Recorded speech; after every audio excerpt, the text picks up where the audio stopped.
minasyaitonir rajim. Bismillahirrahmanirrahim. Ya ayyuhalladzina amanu la taqulu ra'ina wa qul unzurna wasma'u walil kafirina adzabun alim. Wahai orang-orang yang beriman, janganlah kamu mengatakan ra'ina, tetapi katakanlah unzurna, dan dengarkanlah. Dan orang-orang kafir akan mendapatkan azab yang sangat pedih. Ayat ini adalah ayat yang semakna dengan surah An-Nisa ayat 46, di mana Allah Subhanahu wa taala berfirman, minal ladzina hadu yuharrifunal kalima am mawadhi'i wa yaquluna sami'na wa asayna wasma ghaira musma'in wa ra'ina layam bi alsinatihim wa ta'nan fid din walau annahum qalu sami'na wa ata'na wasma wanzurna lakana khairan lahum. Di antara orang-orang Yahudi ada yang mengubah perkataan dari tempat-tempatnya. Mereka berkata, kami mendengar tetapi kami membangkang. Mereka mengatakan pula, dengarkanlah, sedangkan engkau wahai Muhammad sebenarnya tidak mendengar apapun. Mereka mengatakan ra'ina dengan memutarbalikkan lidahnya dan mencela agama. Seandainya mereka mengatakan kami mendengar dan patuh, dengarkanlah dan perhatikanlah kami, tentulah itu lebih baik bagi mereka dan lebih tepat. Dalam Al-Baqarah 104 dan juga An-Nisa 46 ada kalimat ra'ina dan kalimat unzurna. Secara makna kalimat ra'ina dan unzurna itu sama saja kurang lebih. Artinya ra'ina itu tolong perhatikan kami, tolong awasi kami. Itu kalimat ra'ina. Kalimat unzurnya juga sama, unzurna, tolong lihat kami. Itu kan sama secara arti. Ra'ina artinya minta diperhatikan. Kalau saya bicara dengan antum, tolong perhatikan. Masalahnya kalimat ra'ina ini kemudian diganti oleh orang-orang Yahudi dengan makna yang lain. Jadi bahasa orang-orang Yahudi yang menggunakan bahasa Ibrani, kalimat ra'ina yang sering diucapkan para sahabat kepada Rasul apabila Rasul sedang mengajarkan para sahabat, maka para sahabat mengatakan ra'ina, Rasul tolong perhatikan kami, jangan sibuk dengan orang lain. Tapi bahasa ra'ina yang digunakan orang Yahudi kepada Nabi SAW maknanya adalah dari ru'unah. Ru'unah itu artinya kebodohan, kedunguan bahasa kita, dan itu tidak dipahami oleh orang-orang Islam bahasa seperti itu, sehingga disebutkan oleh sebagian ahli tafsir, jadi sebab nuzulnya ayat ini adalah ketika kaum muslimin mereka berdialog dengan Nabi SAW ketika Rasul mengajarkan ajaran agamanya, ajaran agama Islam kepada para sahabat. Maka sahabat mengatakan ra'ina, tolong wahai Rasul perhatikan kami, lihat kami, jangan disibukkan dengan yang lain. Artinya kan bahasa ini bagus, minta diperhatikan, Rasul jangan disibukkan ke perkara lain. Akhirnya orang-orang Yahudi mendengar para sahabat ngomong seperti itu, ra'ina. Kalau ngomong dengan Nabi, mereka selalu membicarakan dengan kalimat ra'ina. Maksudnya adalah baik, minta diperhatikan. Tapi dalam bahasa Yahudi yang bukan bahasa Arab, mereka mengambil kalimat ra'ina itu dari kalimat ru'una, artinya bodoh, itu dungu. Jadi mereka kalau berjumpa dengan Nabi SAW, mereka mengatakan ra'ina, tetapi maksudnya orang Yahudi bukan seperti maksud para sahabat. Kalau sahabat mengucapkan kalimat ra'ina itu maksudnya baik, wahai Rasul perhatikan kami. Tapi orang Yahudi mengucapkan ra'ina kepada Rasul itu seolah-olah memanggil wahai si bodoh, si dungu. Itu maksudnya. Sehingga kemudian disebutkan ada seorang sahabat, salah satu tokoh daripada tokoh-tokoh Ansar, namanya Sa'ad ibn Ubadah atau Sa'd ibn Rabi. Antara dua ini. Jadi akhirnya ngancam gitu ya. Sa'ad ini sampai mengancam kepada orang Yahudi dan mengatakan, kalau seandainya kalian mengucapkan kalimat itu lagi dan aku mendengarnya, karena sahabat tidak paham bahasa orang Yahudi. Lah kebetulan ada seorang sahabat ini paham, atau Sa'd bin Mu'adz, Sa'd bin Mu'adz ini paham dengan gaya bahasa orang Yahudi.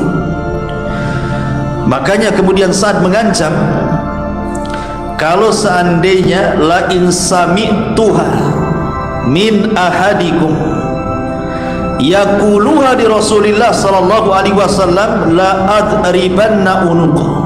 Ingat orang Yahudi, kalau terlontar lagi kalimat itu dan kalian ucapkan kepada Nabi sallallahu alaihi wasallam sementara Nabi tidak paham maksud kalian seperti apa, tapi aku tahu maksud kalian itu buruk, bukan seperti sahabat yang membicarakan kalimat ra'ina maksudnya baik, aku penggal leher kalian. Dan Sa'd bin Ubadah adalah pemimpin Khazraj, takut orang Yahudi. Tiba-tiba kemudian orang-orang Yahudi mengatakan, awalastum taquluna, lah bukankah kalian juga mengucapkan kalimat itu di hadapan Rasul? Kalian juga mengatakan ra'ina, tolong perhatikan kami wahai Rasul. Tapi Sa'ad ibn Ubadah mengatakan, iya, maksud para sahabat baik, tapi maksud kalian ra'ina itu artinya lain. Kalian hendak mengatakan kepada Rasul itu wahai dungu, wahai bodoh, bukan gitu ya. Maka kemudian hal ini sampai kepada Nabi sallallahu alaihi wasallam, turunlah ayat ini, ya ayyuhalladzina amanu, hai orang-orang yang beriman. Di dalam Al-Quran kata Abdullah ibn Mas'ud radhiyallahu anhu, kalau ada ayat diawali dengan ya ayyuhalladzina amanu, apa kata beliau? Far'iha sam'ah, maka kalian harus fokus mendengarkan kalimat yang jatuh setelahnya. Kenapa?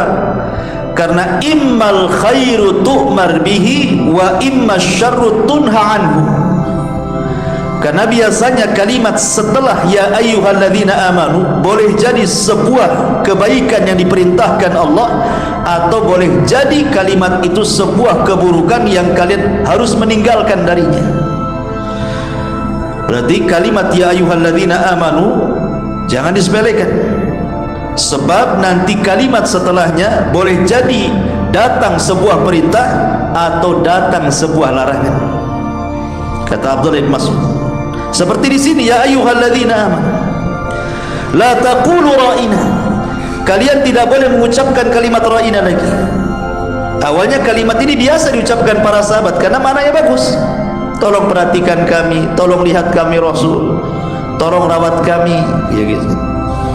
Tiba-tiba didengar oleh orang Yahudi kalimat ini kebetulan ada makna yang berbeda, yang buruk di dalamnya menurut bahasa mereka Yahudi. Dipakai pula oleh orang Yahudi kalau ngomong dengan Rasul mengatakan ra'ina, tapi maksudnya bukan seperti para sahabat, maksudnya ngejek. Ra'ina itu maksudnya apa? Wahai si bodoh, wahai si ahmak, si dungu, gitu maksudnya. Rasul tidak paham bahasa Yahudi, disangkanya sama dengan sahabat kan artinya. Kemudian Sa'd bin Ubadah melaporkan bahwa kalimat itu menurut orang Yahudi itu kalimat kotor. Maka turun ayat ini, orang-orang yang beriman, jangan lagi kalian mengucapkan ra'ina lagi, tapi ambil kalimat lain yang tidak memiliki makna kecuali itu. Apa itu? Unzurna, sama maknanya. Tapi kalimat unzurna dalam bahasa Yahudi tidak memiliki arti kotor gitu ya. Ya unzurna cuma satu makna, coba lihatkan, wasmau dan dengarkan. Kemudian Allah mengancam karena orang-orang Yahudi ini sudah mengucapkan ra'ina dalam rangka mengejek Rasul, maka Allah tutup ayatnya, walil kafirina adzabun alim. Berarti orang Yahudi yang mengucapkan ra'ina kepada Rasul dianggap kafir. Kalimat ra'ina kalau tujuannya seperti orang Yahudi mengejek Rasul, bukan seperti makna yang dihendaki para sahabat, maka ini kalimat kekafiran karena di dalamnya mengejek Nabi SAW. Bisa dipahami enggak? Pemutar-mutar saya ngomong ini. Ma'asyiral muslimin yang dimuliakan Allah Azza wa Jalla, sebenarnya kebiasaan Yahudi ini, biasa mereka itu kadang-kadang menggunakan bahasa-bahasa samar untuk mengejek Nabi. Contoh, Aisyah radhiyallahu anha menceritakan, dakhala rahtun minal yahudi ala Nabi sallallahu alaihi wasallam. Pernah suatu ketika ada rombongan Yahudi masuk ke rumah Nabi, bertamu ke rumah Nabi. Faqalu, maka mereka ramai-ramai mengatakan, assalamu alayka, assalamu alayka, bukan assalamu alayka, tapi assalamu alayka. Fafahimtuha, maka kata Aisyah radhiyallahu anha, aku pun paham dengan bahasa itu. Kemudian Aisyah mengatakan, alaikumussalam wal la'nah, justru kepada kalian asam dan juga laknat, kata Aisyah. Faqala Nabi sallallahu alaihi wasallam, kemudian Rasul mengatakan kepada Aisyah, mahlan ya Aisyah, pelan-pelan ngomongnya, jangan keras, kata. Fa innallaha yuhibbur rifqa fil amri kulli, karena Allah itu senang orang yang melakukan kelembutan dalam segala hal. Faqultu, maka aku katakan, kata Aisyah, ya Rasulullah, awala tasma' ma qalu, kau kan dengar apa yang mereka katakan. Kata Nabi SAW, faqad qultu wa alaikum, kan saya sudah jawab dengan sebutan wa alaikum, titik. Maksudnya gimana? Kalimat assalamu alaikum itu maknanya bagus, keselamatan bagi kalian. Tapi kalau assalamu alaikum ini maknanya kebinasaan. Sam itu diambil dari racun. Jadi assalamu alaikum itu mudah-mudahan kau mati, itu maksudnya. Kalau assalamu alaikum mudah-mudahan kau selamat, kan beda artinya tuh. Yang satu suruh mati, yang satu suruh selamat, kan gitu. Barat timur artinya assalamu alaikum. Maka Aisyah enggak tahan tuh kalimat itu. Aisyah mengatakan, wa alaikussam wa la'nah, kalian saja yang mati dan semoga kalian dilaknat. Ditambah lagi dengan laknat sama Aisyah. Kata Rasulullah, pelan-pelan, keras sekali kau jawab, kata Aisyah. Rasul, kau dengar apa yang mereka ucapkan? Iya, saya dengar, kan sudah saya jawab wa alaikum, artinya apa? Kamu saja yang mati, itu maksudnya. Rasul tidak mengatakan wa alaikumussalam, cukup wa alaikum, kau saja yang kena sam itu, yang kena mati itu. Lihat orang Yahudi seperti ini. Mereka menggunakan bahasa-bahasa yang terkadang bahasa-bahasa itu dalam rangka mengejek Nabi. Subhanallah, kebiasaan orang-orang Yahudi ini sudah ada sejak zaman Bani Israel. Ingat ketika saya berkisah tentang kisah Yusa ibn Nun. Yusa ibn Nun, seorang nabi yang menggantikan Nabi Musa dan Harun setelah kematiannya. Dialah yang membawa Bani Israel yang tadinya menjadi umat pengejut menjadi umat pemberani. Ketika 40 tahun mereka di negeri linglung tidak bisa keluar, akhirnya Musa pun wafat, Harun pun wafat, maka Bani Israel dipimpin Yusa ibn Nun berhasillah mengalahkan orang-orang Arihah, bahkan bisa masuk ke Baitul Maqdis. Ketika mereka masuk Baitul Maqdis ini dibawa oleh Yusa ibn Nun, Allah Subhanahu wa taala gambarkan dalam Al-Baqarah 58, wa idh qulna dkhulu hadhihi al-qaryata faqulu minha haitsu syi'tum ragadah wadkhulul baba sujjadan wa qulu hittatun naghfir lakum khatayakum wa sanazidul muhsinin. Dan ingatlah ketika kami berfirman, masuklah kalian ke negeri Baitul Maqdis, makanlah dengan nikmat dari berbagai macam makanan di dalamnya dan yang kalian sukai, tetapi masuklah dari pintu gerbang sambil membungkuk, karena ini tempat suci Baitul Maqdis.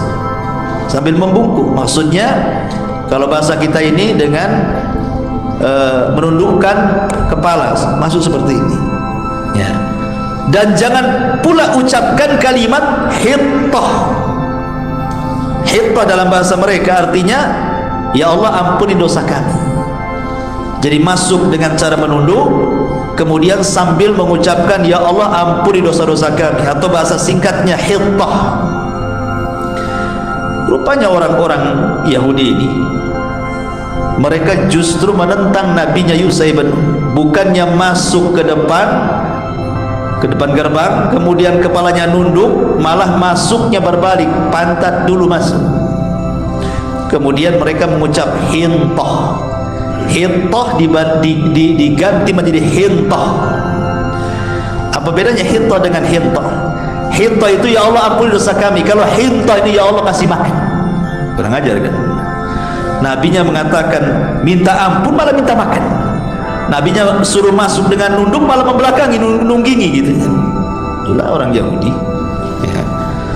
Jadi memang bapak-bapak mereka, nenek moyang mereka sudah seperti itu orang-orang Yahudi itu. Maka di zaman Rasul juga mereka terkadang menggunakan kalimat-kalimat untuk mengejek nabinya. Subhanallah, rupanya ditiru pula kalimat-kalimat seperti itu oleh kaum muslimin. Banyak kemudian kemaksiatan-kemaksiatan akhirnya dibungkus sedemikian rupa seolah-olah bukan maksiat dalam bentuk kata-kata. Contoh umpamanya riba diganti namanya jadi bunga. Cantik bunga ya kan? Bunganya berapa? Bukan ribanya berapa, nggak ada kalau ke bank itu. Kalau saya nabung di sini ribanya berapa? Nggak ada ngomong begitu. Bunganya berapa persen? Gitu kan? Akhirnya apa? Orang nggak tahu itu riba padahal itu bunga itu padahal riba karena diganti namanya kan? Mungkin bahaya. Khamar diganti namanya jadi jus jeruk katanya. Apa baru jadi jus katanya? Naudzubillah. Ya. Bahasa kitanya anggur gitu ya. Khamar jadi anggur. Anggur kan cantik gitu ya. Tapi akhirnya supaya halal dibuat jadi anggur. Anggur cap kaki 3 ya. Ma'asyiral muslimin, apa lagi? Kelakuan homoseksual umpamanya, kelakuan kaum Lut diistilahkan apa dengan pasangan sejenis atau gaya moderatnya LGBT kan itu. Bilang saja homo kan selesai. Pengen pula kemudian supaya orang tertarik gay apa? Bilang aja banci kaleng selesai. Ya susah kali dibilang gay, enak kali dibilang gay, banci kaleng, nah, selesai itu. Ya, kaleng rusak gitu. Ma'asyiral muslimin yang dimuliakanlah, termasuk juga dalam keseharian kita ma'asyiral muslimin yang dimuliakan Allah Azza wa Jalla. Ada bahasa-bahasa itu yang mungkin kasar dalam daerah lain, tapi boleh jadi tidak kasar di daerah lain kan? Contoh umpamanya apa ya? Orang Sunda, saya kan orang Sunda ya. Saya pernah juga tinggal di Bali, kerja dulu. Jadi dalam bahasa Sunda itu ada orang Sunda sini. Ada orang Sunda? Ada. Itu orang Sunda. Dalam bahasa Sunda itu ada namanya cicing. Cicing sia katanya. Itu kan kasar. Cicing sia itu artinya diam kau, itu bahasa kitanya. Gitu ya. Bahasa Sundanya cicing, bahasa Balinya anjing. Jadi kalau kita katakan di Bali cicing sia artinya anjing kau gitu. Paham nggak? Itu kadang-kadang antum harus paham bahasa-bahasa seperti itu. Kadang-kadang di daerah lain bagus bahasanya kan, tapi di daerah lain kasar pula. Nah, ini kan kalimat-kalimat ini harus dipahami, jangan sembarang ngomong. Atau namanya kenyang. Kenyang ini dalam bahasa Indonesia paham, makan kenyang, ya kan? Tapi kalau di Bali bilang kenyang, hati-hati. Maaf, ini bicara tentang kemaluan. Ya, bisa marah orang Bali dibilang kenyang itu, ya kan? Ya, jadi kalimat-kalimat ini harus dipahami. Ya, walaupun namanya di Jawa kan sama juga. Jawa, Medan, itu kadang-kadang kalau tidak paham bahasanya, itu kadang-kadang lain pula maknanya. Ya, kan ada iklan dulu itu, ada orang jual es, gimana iklannya itu? Beli 1 gelas, kata orang Jawa, sampun telas. Iya, 1 gelas katanya kan. Dikiranya sampun telas 1 gelas, sampun telas habis lah, iya kan? Kadang-kadang kan tidak ketemu tuh bahasa. Sampun telas dibilang segelas. Oh, buat enenten. Iyalah pakai santan katanya. Beda lagi. Ya. Oh, dasar wong Medan. Iya sih orang Medan katanya kan. Nggak ketemu kan, 1-2 ini. Kadang-kadang bahasa-bahasa seperti itu nggak nyambung. Ya. Makanya orang itu harus menjaga bahasa. Kalau memang ada bahasa yang lebih halus, jangan pula menggunakan bahasa kasar. Ini meniru orang Yahudi. Masyarul muslimin yang dimuliakan Allah Subhanahu wa taala. Maka dalam ayat ini banyak faedah yang kita bisa petik. Pertama, larangan tasyabbuh. Tidak boleh tasyabbuh dengan Yahudi, walaupun sampai ke kata-kata. Tidak boleh tasyabbuh dalam pakaian, tidak boleh tasyabbuh dalam budaya, tidak boleh tasyabbuh dalam penampilan, termasuk dalam kata-kata. Makanya ketika orang Yahudi mengatakan ra'ina, sahabat juga mengatakan ra'ina. Ini mirip nih, sama-sama mengatakan ra'ina, tapi maksudnya para sahabat ra'ina itu bagus, tapi maksudnya Yahudi tidak bagus. Maka diturunkan ayat, jangan kalian mengucapkan ra'ina lagi. Jadi ketahuan kalau Yahudi mengucapkan ra'ina, hanya dia saja, berarti mengejek Nabi. Ini tidak boleh tasyabbuh sampai ke kata-kata. Nah, karena sekarang ini kata-kata kadang-kadang tidak paham kan, banyak kata-kata kita tidak paham tuh anak-anak muda sekarang itu. Ya, meniru-niru orang-orang kafir. Kemudian yang kedua, tidak boleh mengejek orang lain walaupun lewat sindiran. Nggak boleh. Nggak boleh, kan banyak itu ngejek orang lain itu dengan sindiran. Kemudian yang ketiga, terkadang perkara mubah itu bisa jadi haram. Kalimat ra'ina ini boleh-boleh saja asalnya kan, tapi ketika ada makna yang jelek yang diucapkan Yahudi, tidak boleh diucapkan lagi, jadi haram, nggak boleh. Ya, umpamanya dalam bahasa kita orang Jawa bilang kalimat deso. Deso itu apa? Kayak orang desa, ya kan? Deso ya.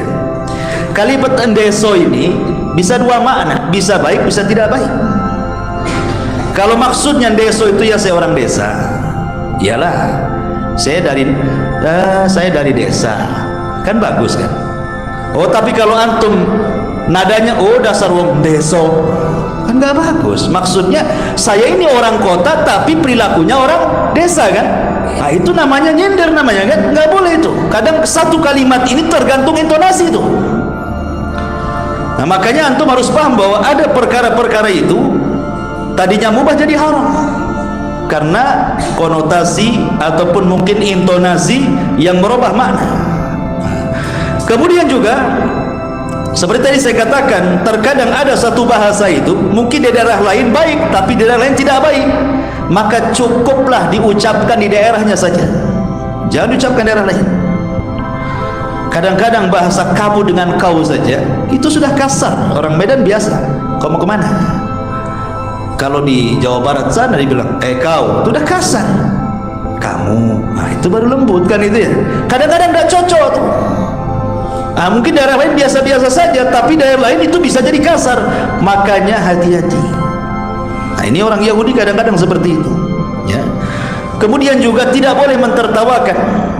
Kalau ada orang ngejek tidak boleh mentertawakan, karena kan asbab nuzulnya ini.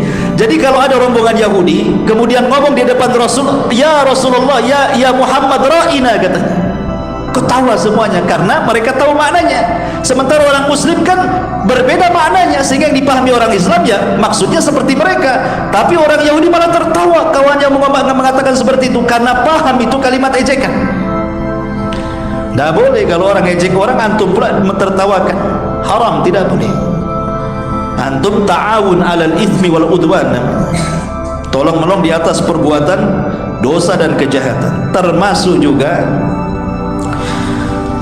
adalah kalimat-kalimat yang sifatnya istihza, mengejek Nabi SAW, itu bisa taraf kekufuran.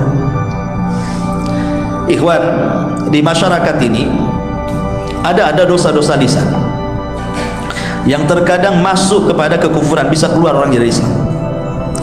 Ada juga masuk kepada kesyirikan, ada juga masuk ke dosa besar. Saya contohkan 6 ya. Yang kekufuran seperti umpamanya orang membenci syariat, mengatakan buat apa sih sholat ini, buat capek saja, ngapain haji buang-buang duit, ngapain pakai jilbab, buat panas saja. Ini kalimat kufur, membenci syariat namanya kan. Tidak boleh mengatakan buat apa Allah mensyariatkan sholat, buat apa Allah mensyariatkan puasa, buat haus saja. Ini kufur. Orang bisa keluar dari Islam karena dia membenci syariat. Dzalika bi annahum karihu ma anzalallah fa ahbata a'maluhum. Allah mengatakan karena yang demikian itu mereka sudah membenci apa yang Allah turunkan, Allah batalkan amalannya. Hati-hati satu. Yang kedua, contoh yang lain, menghalalkan yang haram atau mengharamkan yang halal. Ayo mabuk yuk. Saya nggak pernah mabuk, tapi kalau kamu ingin mabuk ya silahkan, nggak apa-apa. Kalimat nggak apa-apa mabuk ini namanya menghalalkan yang haram. Harusnya ngomong janganlah itu haram, kan begitu. Kalau walaupun antum tidak mabuk, tetap antum bisa kufur. Kenapa? Karena menghalalkan khamr. Kalau saya tidak mabuk, afwan, kalau engkau ingin mabuk silahkan, boleh-boleh saja. Ini kalimat kufur karena menghalalkan yang haram ya. Atau contoh lain, mengatakan soal hurriyatuddin, agama ini bebas milih agama. Sekarang banyak ya bersumber dari orang-orang liberal mengatakan bahwa kita ini bebas milih agama, jangan dipaksa ya. Biarkan saja orang mau masuk Islam, mau masuk Hindu, Nasrani, biarkan saja, sibuk kali kalian. Kalimat seperti ini nggak boleh. Nggak boleh kalimat seperti, kan umum kalimat ini. Nggak apa-apa, biarkan saja mereka masuk ini agama ini. Tidak, Islam itu satu-satunya agama yang hak. Inna dina indallahil Islam, wa man yabtaghi ghairil islami dinan falan yuqbala minhu wa huwa fil akhirati minal khasirin. Agama satu-satunya yang diridhoi Allah Islam. Siapa yang mencari agama selain daripada Islam tidak diterima, rugi dia. Jelas Quran mengatakan tidak ada kebebasan mencari agama. Tidak ada, agama satu-satunya Islam. Kemudian juga umpamanya mengatakan undang-undang lebih baik, undang-undang buatan manusia jauh lebih baik daripada undang-undang Al-Quran dan Sunnah, dan mengatakan undang-undang kita ini lebih baik daripada undang-undang Al-Quran dan Sunnah. Coba kalau diterapkan undang-undang Quran Sunnah, yang maling potong tangan, yang zina yang sudah meninggal, yang sudah menikah dirajam sampai mati, sadis sekali itu.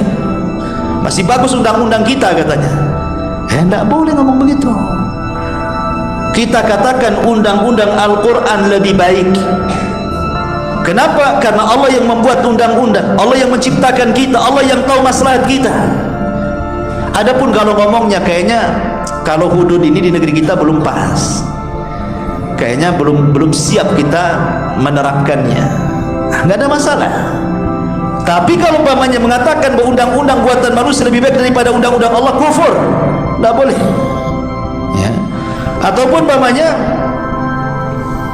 mencaci Allah dan Rasulnya, banyak tersebarlah, anak nggak pernah cerita di YouTube tuh banyak sekali kalimat-kalimat mencaci Allah, mencaci ayat, mencaci Rasul. Naudzubillah ya, ini kalimat-kalimat kufur.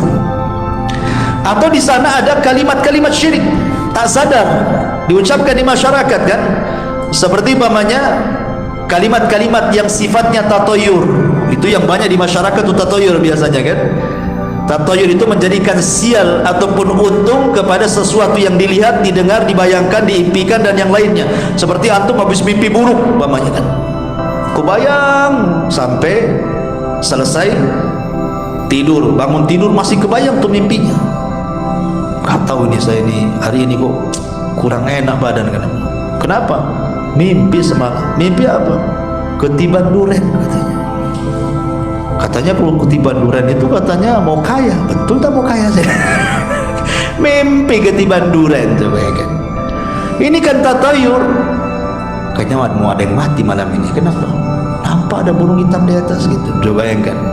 Ini kan tatayur, tak boleh. Burung itu bukan malaikat maut.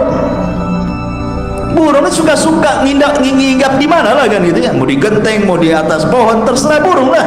Masa kemudian dikait-kaitkan dengan orang mati, bisa syirik ini, nggak boleh.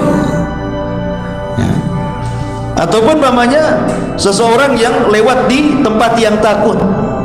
Namanya di sini ada pohon angker, tidak ada jalan lain kecuali lewat situ. Permisi Pak pohon, boleh Pak. Pohon tidak bisa dipermisiin. Permisi itu sama orang, permisi Pak, ya katanya kan. Kalau ke pohon permisi, kata pohon ya, repot tentu kan itu. Tidak boleh. Karena Nabi SAW mengatakan jangan mengatakan seperti orang jahiliyah, mengatakan permisi wahai pemilik atau penunggu lembah ini, jangan ganggu saya katanya. Maka Rasul mengatakan idza nazala manzilan falyaqul a'udzu bikalimatillahi tammati min syarri ma khalaq lam yadurrahu syai'un hatta yartahil minhu, kata Rasul. Kalau kalian lewat di sebuah tempat yang angker, nampak nih bulu kuduk berdiri, semua bulu pun berdiri, katakan a'udzu bikalimatillahi tammati min syarri ma khalaq, selamat antum, enggak ada apa-apa. Permisi ini bisa syirik. Kenapa? Seolah-olah apa? Antum lebih takut sama setan. Takut sama setan tidak masalah, tapi jangan antum nampak dari ketakutannya dengan cara seolah-olah kita merendah dengan setan dan mengatakan permisi. Nggak boleh, syirik walaupun hanya ngomong begitu kan. Atau contohnya umpamanya menasabkan bintang. Yang dulu kan, zaman dulu anak-anak kecil ini mana tahu zaman bahula kan itu. Orang dulu di tabloid ada bintang-bintang. Sampai ingat dulu ya, zaman saya masih kecil tuh masih tersebar porkas. Porkas itu apa? Judi. Ada lagi SDSB. SDSB itu kan dulu legal tuh. Anak-anak sekolah aja pasang nomor, cari nomor buntut. Ya. Itu hari-hari orang itu baca buku ramalan tuh. Ramalan bintang-bintang itu untuk nyari nomor buntut. Yang lebih parahnya orang gila ditanya, nomor berapa? Orang gila ditanya, ikut gila lah dia. Coba bayangkan, orang dulu kayak gitu. Kadang-kadang orang tidur dibangunkan, bangun-bangun, nomor berapa? Gitu modelnya orang dulu tuh. Yang parah lagi, datang ke kuburan, itikaf di kuburan tuh. Nanti nampak, nomor sekian tuh. Minta sama kuburan nomor tuh. Sampai ada truk tabrakan, ditengok nomornya. Ini mungkin ini nomornya besok keluar. Itu orang dulu kayak gitu tuh. Masyaallah muslimin yang dimuliakan Allah Azza wa Jalla. Jadi dunia-dunia perbintangan ini kan banyak. Zaman dulu kalau umpamanya sial nih, orang ini sial hidupnya, usahanya gulung tikar, jodohnya asik gagal terus, gak laku-laku, jadi bujang lapo kan itu kan. Ditanya itu bukan tanya apa, tanya ini lahirnya bulan apa, tahun berapa, tanggal berapa. Oh saya lahir tanggal ini, hari ini, bulan, tahun. Oh iyalah, bintangmu gambar kambing katanya. Gak laku kamu. Ini kan syirik, ikhwan, tidak boleh ya. Kemudian juga terkadang menasabkan hujan kepada makhluk, kepada bintang. Iya. Bahkan ada seorang ikhwan bercerita itu kalau di desanya ada, kalau malam tuh suara burung, suara monyet tuh berisi-berisi itu, besoknya paginya hujan tuh. Kalau hanya pertanda, mungkin monyet tahulah akan terjadi hujan gitu kan. Seperti zaman dulu kalau lagi teduh, nengok ke bawah kok nggak ada semut, udah masuk ke lubangnya, ini pasti hujan. Dulu saya di waktu zaman pramuka dulu diajari gitu tuh. Ya, kita ke hutan, kalau nampak teduh-teduh ini nengok ke bawah, kalau tak nampak semut hujan. Ya. Artinya kalau seandainya itu sinyal dari binatang, karena binatang itu punya pendengaran indera insting yang lebih kuat dari manusia, tidak ada masalah. Tapi kalau dinisbatkan hujan itu gara-gara suara beruk gitu ya, gara-gara suara monyet atau gara-gara semut, ini tidak bisa. Ini namanya menasabkan nikmat kepada makhluk syirik. Sama dengan orang dulu menasabkan hujan kepada bintang dan mengatakan mutirna binaui kada wa kada, kami dihujan dengan bintang ini dan itu. Tidak boleh. Nah, ini kalimat-kalimat seperti ini, dan ini bisa syirik. Ataupun orang yang berandai-andai, andai saya nggak ke sini nggak jatuh, andai ke situ, cobalah tadi saya ke situ, ya. Mungkin saya nggak kepleset, cobalah tadi nggak keluar, anak saya nggak mati, macam-macam. Tapi katakanlah ini semua takdir Allah Subhanahu wa Ta'ala. Jadi kalimat-kalimat ini subhanallah kadang-kadang bisa syirik loh. Tadi bisa kufur, ini bisa syirik, atau bisa juga masuk kepada dosa besar. Seperti yang sering saya contohkan, menceritakan aibnya sendiri. Pemanya anak-anak muda ini habis pacaran, kasih tahu, tengok kawannya, tengok pacar saya cantik kan? Cantik. Itu yang di belakangnya saya lagi rangkul dia. Tuh maksiat diceritakan sama orang dengan bangganya, pacaran rangkul-rangkulan itu dikasih tahu handphonenya, tengok cantik nggak? Cantik. Enak loh semalam saya sama dia makan cendol macam-macam. Ceritakan pula sama kawannya. Dosa, sudah dosa diceritakan pula dosanya. Dosa besar, kawan Dabu yang menceritakan dosa. Ya. Atau umpamanya seseorang menceritakan aib orang, nggak boleh. Walaupun melihat, nggak boleh menceritakan. Umpamanya ini anak-anak nih disakan, nampak kawannya ngambil uang, tahu tapi nggak ada saksi, cuman kita saja. Wah, ngambil uang nih. Jangan diceritakan ke kawannya. Si Anu teh ngambil uang. Sini si Anu, nggak boleh. Ya, walaupun antum melihat kawannya ngambil uang, karena harus ada saksi. Kalau mau laporkan ke gurunya. Cukup antum tahu, nanti gurunya yang paham. Nggak boleh sebarkan. Kasihan akhirnya malu, resign jadi dari pondok. Nah, mau lagi katanya, kenapa dibully satu pesantren? Nah, siapa yang salah? Sekali kawannya punya jantung pula dibully mati, siapa yang bunuh? Ya kan? Hati-hati antum. Ya. Jadi banyak ya perkara-perkara karena sudah azan. Subhanaka bihamdika asyhadu an la ilaha illa anta astaghfiruka wa atubu ilaik. Allah ta'ala. Assalamualaikum warahmatullahi wabarakatuh.